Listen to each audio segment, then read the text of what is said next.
Madame la Présidente, je vous apporte bien sûr le salut des nombreux parlementaires suisses qui appuient à fond l'action qui est menée par le Conseil national de la résistance iranienne.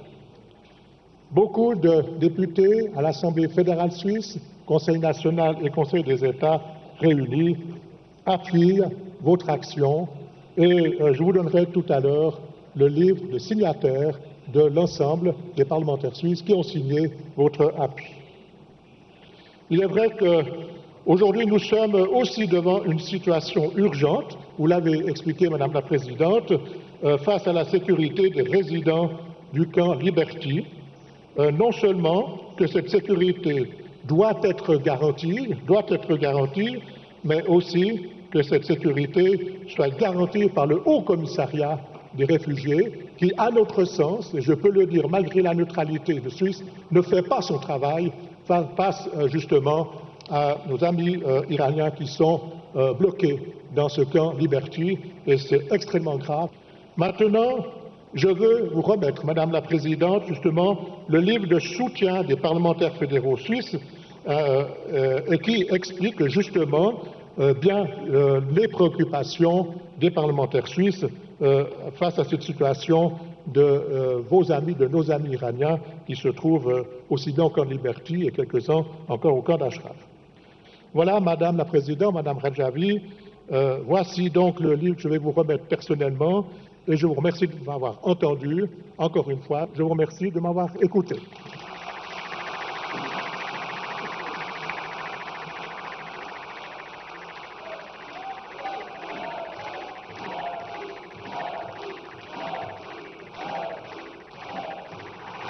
Madame la Présidente, chers amis de la résistance iranienne, Mesdames et Messieurs, c'est une extraordinaire hypocrisie, c'est une ironie morbide si ce camp s'appelle Liberty. En réalité, il s'agit d'un pénitencier étroit, malsain, et aujourd'hui, on le sait, ça a été démontré, d'un endroit qui se transforme en un cimetière. C'est aussi une ironie morbide et une extraordinaire hypocrisie si le responsable de l'ONU en Irak s'appelle Martin, se prénomme Martin. Vous savez que Martin, Saint Martin, est le fameux saint qui a coupé en deux son manteau pour en donner la moitié de son manteau à un pauvre hère qu'il a rencontré sur la route. C'est vraiment indigne de la part de ce représentant de l'ONU à Bagdad de maintenant, depuis une très longue période, de se compromettre, d'avoir une complaisance systématique pour le gouvernement de Maliki et en définitive pour le régime des mollahs. Cet homme a, comme on l'a dit, conduit les réfugiés d'Ashraf, la grande majorité des réfugiés d'Ashraf, dans cet endroit innommable de Liberty, dénommé faussement Liberty, et il est le grand responsable au plan international de ce transfert. Il est temps, comme le disent nos amis tunisiens, que cet homme dégage.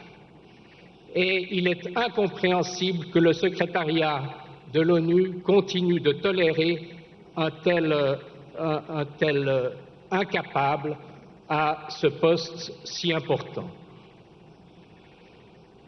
Nous demandons non seulement une enquête internationale sur les tenants et aboutissants du crime qui vient de se commettre maintenant dans le camp de Liberty, mais nous demandons aussi que cette enquête internationale s'étende aux agissements de Martin Kobler. Nous soutenons sans réserve, évidemment, la revendication des réfugiés de Liberty de retourner immédiatement à Ashraf, car effectivement, comme on l'a bien expliqué, c'est la seule mesure susceptible d'apporter un tant soit peu davantage de sécurité à cette population en danger de mort.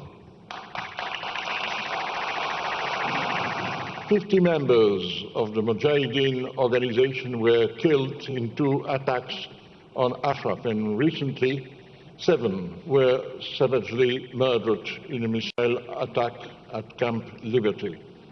They were all killed only because they said no to this religious dictatorship. Relatives of the residents have also been persecuted in Iran, merely due to their relationship with these people. Some of them, like Ali Saremi and Jafar Kazemi, have been executed because their sons are in Ashraf. Some are in jail, like Cobra Banazadeh, because her sister is at liberty. And as it has been reported by Amnesty International, Gholam Reza Khosravani is sentenced to death only because he financially helped Simai Azadi television, a pro-resistance television that is broadcast to Iran. These are the most important violations of human rights in Iran, and yet are the ones most ignored by the High Commissioner for Human Rights. The world's highest human rights authority should not be silent about the main victims of the human rights violation in Iran. Why am I here? Because I understood personally, very early, what is the meaning of human rights? What is the meaning of an Holocaust? In 1942, I was aged 11. Nazi's policemen entered into my classroom and seized 2 Jewish boys which were hidden among us. And we learned that they had been killed.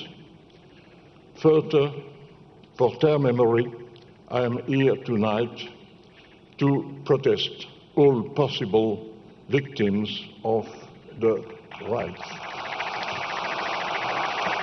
Justement, dans des cas comme ça, et on voit que rien ne se passe, c'est incroyable. Et on parle toujours de M. Kobler, mais c'est vrai qu'on ne doit pas seulement relever sa trahison. M. Kobler, il a été mis sur place, il connaît la situation, il a menti. M. Kobler a menti, et à mon avis, il devrait être poursuivi pour complicité de crimes contre l'humanité. N'importe qui d'autre serait poursuivi.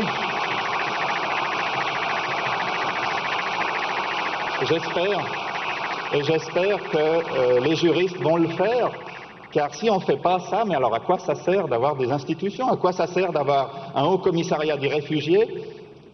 C'est l'exemple type, Ashraf est l'exemple type de réfugiés qui ont besoin de protection. Pourquoi n'ont-ils pas le statut de réfugiés? Pourquoi sont-ils toujours des demandeurs d'asile? On voit que là, l'inefficacité totale du Haut Commissariat des réfugiés, c'est franchement un scandale. Et tous les gens qui ont une responsabilité dans cette situation devront être poursuivis. Autrement, alors à ce moment-là, on peut annuler ces institutions qui ne servent à rien. Ça ne sert à rien de donner de l'argent, comme disait mon éminent prédécesseur. Ça ne sert à rien de donner de l'argent pour des institutions qui ne servent à rien. Donc on comprend qu'il y a de la réticence à financer ces institutions.